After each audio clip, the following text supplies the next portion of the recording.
عبادت ہمہ تن، ہمہ وقت، ہمہ وجوہ درکار ہے۔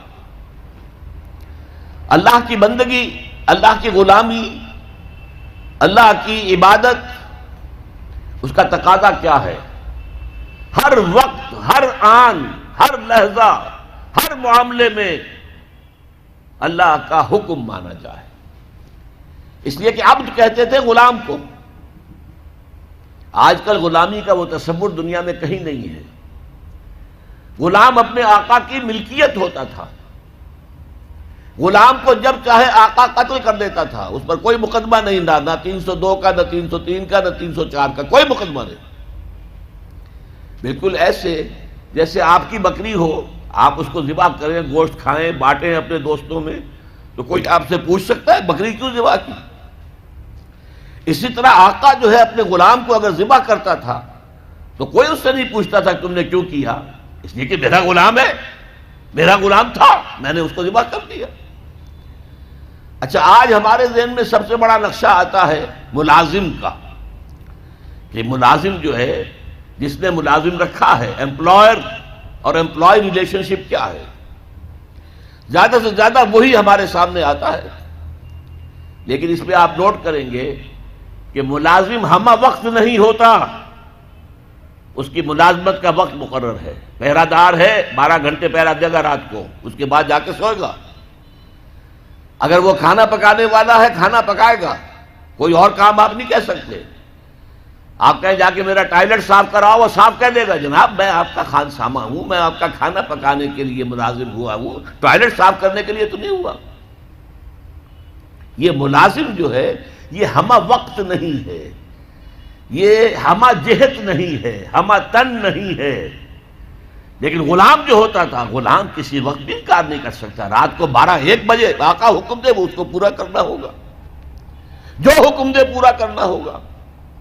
لہذا اس غلامی کا تصور کیجئے۔ عبد، عبد سے بنا عبادت، جیسے بندہ، فارسی میں عبد کا لفظ کیا ہے؟ بندہ، بندہ و آقا، تمیز بندہ و آقا فساد آدمیت ہے۔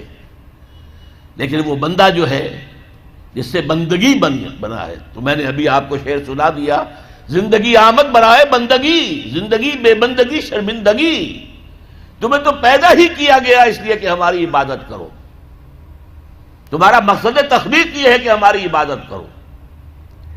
تو یہ عبادت ہے ہمہ تن، ہمہ وقت، ہمہ وجوہ، اللہ کی اطاعت، اللہ کی غلامی، اللہ کی بندگی۔ بدقسمتی سے ہمارے ہاں تصور، ہمارا جب زوال شروع ہوا ہے تو یہ کوئی 2-4 صدی کی بات نہیں ہے، 1000 سال سے ہمارا زوال زوال زوال زوال زوال چلا آ رہا ہے۔ اس زوال میں ہمارے مفہوم بدل گئے ہیں، ہمارے معنی بدل گئے، الفاظ کے، اصطلاحات کا مفہوم تبدیل ہو گیا ہے۔ اب ہم کیا سمجھتے ہیں؟ عبادت ہے نماز، روزہ، حج اور زکوٰۃ، بس یہ عبادت ہے، اور عبادت کسے کہتے ہیں؟ بہت غلط بات ہے۔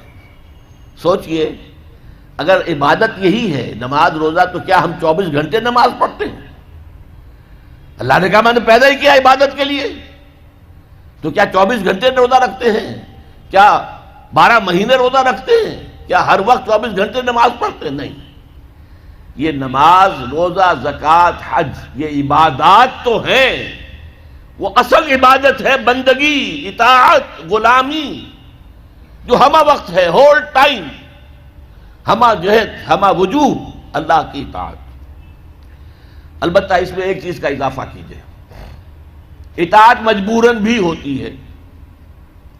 آج سے 60 سال پہلے انگریز حکمران تھا ہم پر، ہمیں اس کی اطاعت کرنی پڑتی تھی، لیکن ہمیں انگریز سے محبت تو نہیں تھی نا۔ اسی طرح بنی اسرائیل غلام تھے آل فرعون کے، حکم تو مانتے تھے، بیگار میں پکڑے جاتے تھے، کام کرتے تھے، جانے بھی دیتے تھے، لیکن وہ فرعون سے محبت تو نہیں کرتے تھے نا۔ لہذا عبادت جب اللہ کی ہوگی، وہ صرف اطاعت نہیں ہوگی بلکہ محبت کے ساتھ ہوگی۔ اطاعت کی جائے ہمہ وقت، ہمہ تن، ہمہ وجوہ، لیکن انتہائی درجے میں اللہ سے محبت کے ساتھ۔ یہی وجہ ہے کہ 2 بڑی عظیم شخصیتیں، امام ابن تیمیہ اور حافظ ابن قیم رحمۃ اللہ علیہما، ان دونوں نے جو ڈیفینیشن کی ہے، ہاؤ ٹو ڈیفائن عبادت، عبادت ہے کیا؟ تو حافظ بن قیم کہتے ہیں العبادت تجمع اصلین، دو چیزوں کو جمع کرنے سے عبادت بنتی ہے، غایت الحب و غایت الذل والخضوع، حد درجے میں اللہ سے محبت کرنا اور حد درجے میں اس کے سامنے جھک جانا، بچ جانا، جو حکم دے، جو فرمان ہو حاضر، یہ ہے عبادت۔ البتہ یہ ہے، نوٹ کیجئے، عبادت کا چونکہ جسم ہے وہ ہے اطاعت، جیسے میرا یہ جسم ہے 2.5 من کا وزن ہے، لیکن اس کی اصل حقیقت وہ جان ہے۔ وہ جان نہ ہو تو جلد از جلد نہلا کے دھلا کے کفن پہنا کے قبر میں اتار دیں گے کہ کہیں خام خواہ جسم جو ہے جل سڑ نہ جائے۔ اصل شے جان ہے، جان تو نظر نہیں آتی، نظر تو جسم آتا ہے۔ لہذا اطاعت کا جو جسم ہے وہ ہے، عبادت کا جسم ہے اطاعت، وہ نظر آتا ہے۔ اللہ کا حکم ہے نماز پڑھو، نماز پڑھتے ہوئے نظر آتا ہے کہ نہیں؟ اللہ کا حکم ہے روزہ رکھو، ہم نے روزہ رکھا تو سامنے والوں کو معلوم ہو گیا کہ نہیں کہ روزہ رکھا ہے۔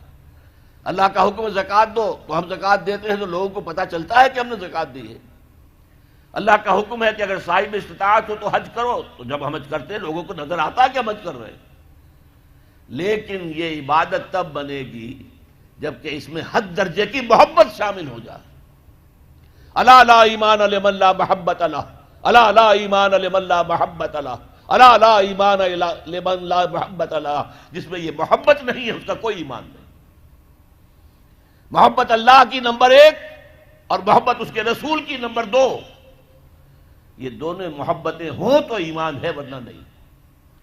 قرآن میں فرمایا گیا والذین آمنوا اشد حبا للہ، اشد حبا للہ، اشد کا لفظ آپ جانتے ہیں شدید ترین، جو واقعی صاحب ایمان ہیں وہ شدید ترین محبت کرتے ہیں اللہ کے ساتھ۔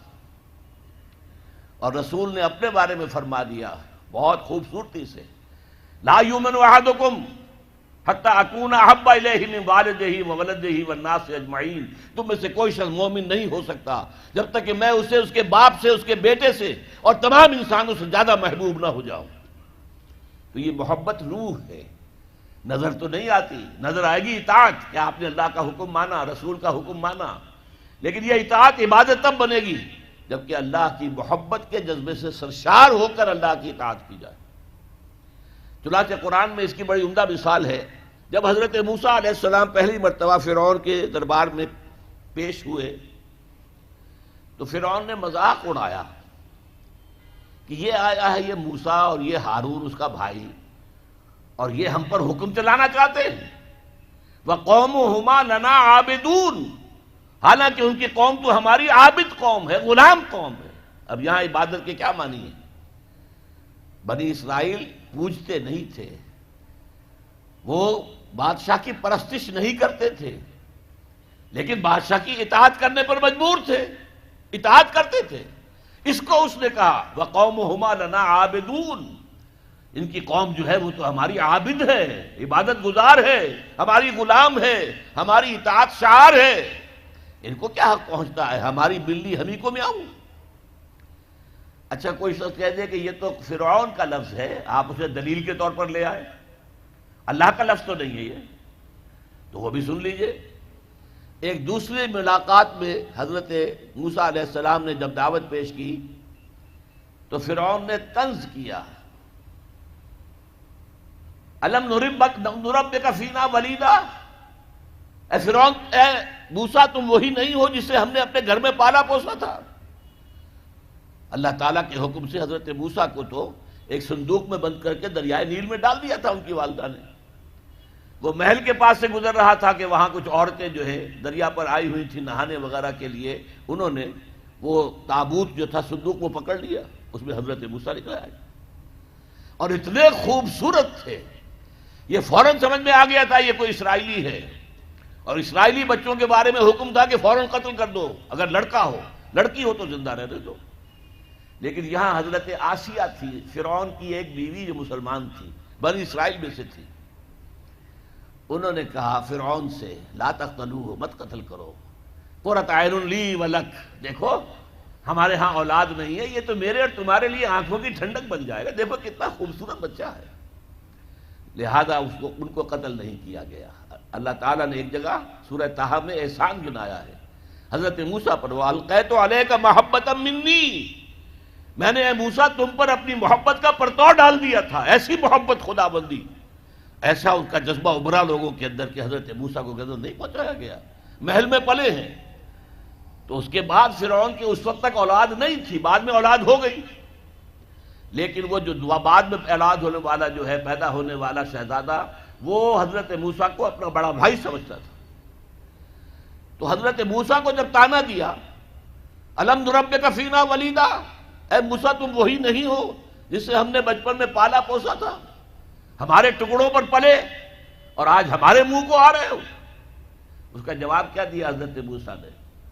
وَتِلْكَ نِعْمَةٌ تَمُنُّهَا عَلَيَّ أَنْ عَبَّدتَّ بَنِي اسرائیل، بڑا احسان کیا تو نے کہ مجھے اپنے گھر میں پال دیا اور میری ساری قوم کو غلام بنا رکھا ہے۔ ان عبدت بنی اسرائیل، یہاں بھی لفظ عبادت آیا، تو لفظ عبادت کا پہلا اطلاق اطاعت پر ہے، البتہ اس کی روح جو ہے وہ محبت ہے، روح نظر نہیں آئے گی، جسم نظر آئے گا، لہذا عبادت کا جسم اطاعت، اللہ کی اطاعت ہمہ تن ہمہ وقت ہمہ وجوہ، اور اللہ کی اطاعت کا راستہ اللہ کے رسول کی اطاعت۔ بمصطفیٰ برساں خیش را کے دی ہمہ اوست، اگر بہو نہ رسیدی تمام بول حبیث، اپنے آپ کو مصطفیٰ صلی اللہ علیہ وسلم کے قدموں میں پہنچا دو، اگر وہاں تک نہیں جاؤ گے تو یہ سب بولہبی ہے، پھر باقی ساری باتیں جو ہے اس کا اسلام سے کوئی تعلق نہیں۔ اور حضور کی حدیث میں آپ کو سنا چکا، لا یؤمن احدکم حتی اکون احب الیہ من والدہ وولدہ والناس اجمعین، تم میں سے کوئی شخص مومن ہو ہی نہیں سکتا جب تک کہ میں اسے تمام انسانوں سے، یہاں تک کہ اپنے باپ سے، اپنے بیٹے سے بھی زیادہ محبوب نہ ہو جاؤ۔ اب ایک نقطہ اور سمجھیے کہ میں نے بھی مانا نماز بھی عبادت ہے، روزہ بھی عبادت ہے، یہ عبادات ہیں، تو کیا تعلق ہے ان عبادات کا اس عبادت کے ساتھ جس کی تم بات کر رہے ہو؟ دیکھیے، یہ کوئی تمبو کہیں لگا ہوا ہوتا ہے، شامیانہ ہے، تو چار اس کی طرف جو ہیں وہ کھڑے ہوتے ہیں بانس، ان کے اوپر وہ شامیانہ تنا ہوا ہے۔ چار عبادتیں اللہ نے دی ہیں انسانوں کو، مسلمانوں کو، اہل ایمان کو، تاکہ بڑی عبادت کر سکیں۔ یہ بڑی عبادت ہمہ وقت ہمہ تن ہمہ وجوہ اللہ کی اطاعت کرنا آسان کام نہیں ہے۔ ہمارا نفس ہے جو برائی کی طرف ہمیں آمادہ کرتا ہے، شیطان لعین ہے، اس کی صلبی اور مانوی ذریت ہے، وہ ہمیں برائی کی طرف دھکیلتے ہیں۔ پھر مال کا لالچ ہے، وہ ہمیں بری طرف دھکیلتا ہے۔ ہمارے نفس کے تقاضے ہیں، چٹخارا چاہیے، عیش چاہیے، یہ ساری چیزیں جو ہیں ان کے ساتھ مقابلہ کریں گے تو اللہ کی بندگی کر سکیں گے، اللہ کی اطاعت کر سکیں گے، اللہ کی عبادت کر سکیں گے۔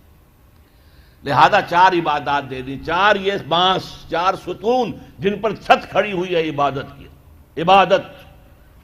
اور وہ ستون نمبر 1 کیا؟ نماز۔ کس لیے؟ تاکہ بھول نہ جاؤ کہیں۔ 5 دفعہ دن رات میں نکلو اپنے کاروبار سے، صبح نیند بڑی ٹھنڈی ہوتی ہے، بڑی ٹھنڈی ٹھنڈی ٹھنڈی ہوا، ساری رات حبس رہا ہو تب بھی صبح ضرور کچھ نہ کچھ ہوا چلتی، مریض ساری رات تڑپتا رہا ہو لیکن صبح کے وقت آ کر اسے کچھ نہ کچھ سکون آتا ہے۔ تو فجر کی نماز کی اذان ہو گئی ہے، سن لی ہے، لیکن لیٹنے کو جی چاہ رہا ہے۔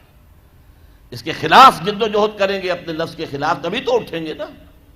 آؤ اٹھو، جاؤ مسجد میں، اللہ سے اپنا عہد جو ہے جو تم نے کیا ہوا ہے، بندگی کا عہد، جاؤ تازہ کرو اسے۔ 4 رکعتوں میں 4 دفعہ کہو ایاک نعبد و ایاک نستعین، اے اللہ ہم تیری ہی بندگی کرتے ہیں، تجھ ہی سے مدد مانگتے ہیں۔ پھر تم دھندا کرو گے، کاروبار کرو گے، دفتروں میں جاؤ گے، پھر ظہر کے وقت پھر آ جاؤ مسجد میں، پھر عہد تازہ کرو۔ پھر کوئی تھوڑا سا قیلولہ کر لیا، کوئی تھوڑا سا آرام کر لیا، کچھ کھانا کھایا، پھر گئے اپنی دکان پر، لیکن پہلے عصر کی نماز پڑھ لو، پہلے تم اپنا عہد جو ہے پھر تازہ کر لو، پھر غروب وقت، غروب سورج کے وقت پھر تازہ کرو، رات کو سونے سے پہلے پھر تازہ کرو۔ حفیظ جالندری کا بڑا عمدہ شعر ہے کہ سرکشی نے کر دیے دھندلے نقوش بندگی، آؤ سجدے میں گرے لوح جبیں تازہ کریں۔ یہ ہماری یہ سلیٹ ہے، لوح تختی ہے، اس پر لکھا ہوا کہ ہم اللہ کے بندے ہیں، لیکن سرکشی جو اندر سے آ رہی ہے نفس کی، اس نے اس لوح کے اوپر جو لکھا ہوا ہے ہم اللہ کے بندے ہیں اسے دھندلا کر دیا ہے۔ آؤ سجدے میں گریں، زمین پر اپنی اس پیشانی کو رگڑیں تاکہ وہ جو نقش ہے بندگی کا وہ تازہ ہو جائے۔ سرکشی نے کر دیے دھندلے نقوش بندگی، آؤ سجدے میں گریں، لوح جبیں تازہ۔ اچھا، ایک میں نے کہا نفس ہے، نفس امارہ ہے، اس کو چٹخارے چاہیے، اس کا مقابلہ کرنے کے لیے روزہ دیا۔ دیکھو روزے میں تم صبح سے شام تک حلال چیز بھی نہیں کھاؤ گے، پانی بھی نہیں پیو گے۔ اب تو رمضان جو آتا رہا ہے، اب سردیوں میں پتہ ہی نہیں چلتا روزہ کیا ہوتا ہے کیا نہیں ہوتا، لیکن اب آ رہا ہے رفتہ رفتہ، بہرحال وہ تو آتا ہے، ہر 30-33 برس کے بعد لازماً وہ سائیکل مکمل ہو جاتا ہے۔ پھر آئے گا مئی کا مہینہ، مئی کا روزہ، حلق خشک، آپ دفتر سے آئے ہیں تو زبان باہر نکلنے کو آ رہی ہے خشکی کی وجہ سے، پیاس شدید ہے، گھر میں داخل ہوئے ہیں، فریج میں رکھا ہوا ٹھنڈا پانی بھی ہے، مشروب بھی ہے، نہیں پی سکتے، اللہ کی اجازت نہیں۔ بھوک لگی ہوئی ہے، کھا نہیں سکتے، بہترین کھانے ہیں، نہیں کھانا، اللہ کی اجازت نہیں ہے۔ یہ کس لیے ہے کہ تم نے 1 مہینے صبح سے شام تک حلال چیز بھی نہیں کھائی، حلال مشروب نہیں پیا، تو بقیہ 11 مہینے حرام سے تو بچو۔ یہ استعداد پیدا کرنے کے لیے روزہ۔ یا ایھا الذین آمنوا کتب علیکم الصیام کما کتب علی الذین من قبلکم لعلکم تتقون، تاکہ تمہارے اندر تقویٰ پیدا ہو جائے۔ مال کی محبت کو دل سے نکالنے کے لیے زکوٰۃ دو، صدقات دو، انفاق کرو، نکالو، اس مال کو نکالو، جتنا یہ مال نکلے گا اتنا ہی دل کے اندر سے مال کی محبت کم ہوگی۔ اور یہ ساری چیزیں حج میں جمع کر دی، خرچ بھی ہوتا ہے، احرام کے اندر پابندیاں بھی ہیں، احرام کی حالت میں زن و شوق کا تعلق نہیں ہو سکتا بیوی اور شوہر کا، اسی طریقے سے آپ بال نہیں توڑ سکتے اپنا، اور پھر یہ ہے کہ اس کے اندر ذکر بھی ہے، تلبیہ بھی ہے، لبیک اللہم لبیک لبیک لا شریک لک لبیک ان الحمد والنعمت لک والملک لا شریک لک۔ یہ ترانہ جو ہے حمد کا اور ترانہ توحید وہاں پر پڑھا جا رہا ہے۔ تو کیا مطلب بات سمجھ میں آئی؟ یہ 4 عبادات اس لیے دی ہیں کہ وہ بڑی عبادت ہم کر سکے، کہ ہم سے کہیں اللہ کے کسی حکم کے خلاف کوئی حرکت سرزد نہ ہو جائے، ہر وقت ہمہ تن ہمہ وقت ہمہ وجوہ اللہ کی بندگی، اللہ کی اطاعت۔ اب تیسرا نقطہ ذرا کڑوا ہے، اب تک کی باتیں تو آپ کو اچھی لگی ہوں گی، اب کڑوی بات ہے۔ یہ اطاعت اللہ کو مطلوب ہے، کلی اطاعت، جسے آپ کہتے ہیں نا پیکج ڈیل، بھائی یہ معاملہ اس طرح نہیں ہوگا، یہ پیکج ہے، ٹیک اٹ اور لیو اٹ۔ اللہ کہتا ہے یا میری اطاعت کرو تو ہمہ تن کرو، ہمہ وقت کرو، یہ نہیں کہ کچھ میری اطاعت کر لی، کچھ نفس کی اطاعت کر لی، کچھ کسی اور کی اپنی برادری کے رواج کی اطاعت کر لی، نہیں، یہ 20%، 30%، 33%، 50%، یہ اطاعت مجھے قبول نہیں ہے۔ میرے ہاں تو قبول ہوگی ہمہ تن ہمہ وقت ہمہ وجوہ، کامل اطاعت۔ اگر تم نے روش یہ اختیار کر لی کہ کچھ حکم مانے کچھ نہیں مانے، یہ بڑی تلخ آیت ہے میرے نزدیک قرآن مجید میں مسلمانوں سے خطاب کر کے اس سے زیادہ سخت کوئی آیت نہیں آئی۔ افتؤمنون ببعض الکتاب وتکفرون ببعض، کیا تم ہماری کتاب شریعت کے بعض حصے کو مانتے اور بعض کو نہیں مانتے؟ نماز کا حکم کس نے دیا؟ میں نے، نماز تم پڑھتے ہو۔ سود کی حرمت کا حکم کس کا ہے؟ میرا ہے، اور اسے تم چھوڑنے کو تیار نہیں ہو۔ کیا یہ میرا حکم نہیں؟ اگر میرا حکم نہیں مانا تو نماز کاہے کے لیے آتے ہو؟ پڑھنے کے لیے۔ تمہاری نماز تمہارے منہ پر دے کر ماری جائے گی، تمہارا حج تمہارے منہ پر دے کر مارا جائے گا اگر حرام کی کمائی سے تم نے حج کیا ہے۔ مال حلال سے حج ہو وہ حج مبرور ہوتا ہے۔ حج مبرور وہ ہے جو اللہ کے ہاں حج قبول ہو جائے۔ آپ کی دعائیں کیوں نہیں قبول ہوتی؟ یاد کیجئے 1971، بہت سے لوگوں کو یاد ہوگا، جب مشرقی پاکستان میں جنگ ہو رہی تھی، تو کتنی دعائیں قنوت نازلہ مسجدوں میں پڑھی گئی ہیں، اے اللہ مدد کر، اے اللہ ان کافروں کو تہس نہس کر دے، اللہم شتت شملہم، اللہم مزق جمعہم، اللہم دبر دیارہم. لیکن اللہ نے ایک نہیں سنی. سنی نہیں سنی. تمہارا منہ ہی نہیں ہے مجھ سے بات کرنے کا. تم نے میرا دین قائم کیا ہے، تو میرے احکام پر چلتے ہو. اگر نہیں تو تمہارا کیا حق ہے کہ تم مجھ سے دعا مانگو. قل یا اہل الکتاب لستم علی شیء حتی تقیموا التوراۃ والانجیل وما انزل الیکم من ربکم. اے نبی کہہ دیجئے، اے یہودیوں، اے نصرانیوں، یا اہل کتاب، تمہاری پوزیشن ہی نہیں ہے ہماری نگاہوں میں جب تک کہ تم تورات کو نافذ نہ کرو، انجیل کو نافذ نہ کرو، اور بھی جو کچھ ہم نے نازل کیا اس سب کو نافذ نہ کرو. اس وقت تک تمہاری کوئی حیثیت ہی نہیں ہے. You have no ground under your feet. تمہارے پاؤں تلے زمین ہی نہیں ہے. کیا دعائیں کرتے ہو ہم سے؟ کس منہ سے دعا کرتے ہو؟ اب اسی لفظ کو ذرا سا بدل کر پڑھ لیجئے. اللہ کا قانون تو بدلتا نہیں ہے کہ اہل کتاب کے لیے قانون کچھ اور ہو اور امت مسلمہ کے لیے کچھ اور ہو. نہیں، پڑھیے ذرا سا لفظ بدلیے. قل یا اہل القرآن لستم علی شیء حتی تقیموا القرآن وما انزل الیکم من ربکم. اے نبی کہہ دیجئے، اے قرآن والو، تمہاری کوئی حیثیت نہیں، کوئی حقیقت نہیں، ہماری نگاہوں میں کوئی وقت تمہاری نہیں جب تک کہ تم قرآن کو قائم نہیں کرتے. اور جو کچھ ہم نے نازل کیا، یعنی حضور پر وحی جلی کی علاوہ وحی خفی بھی نازل ہوتی تھی جو احادیث کی شکل میں ہمارے پاس ہے.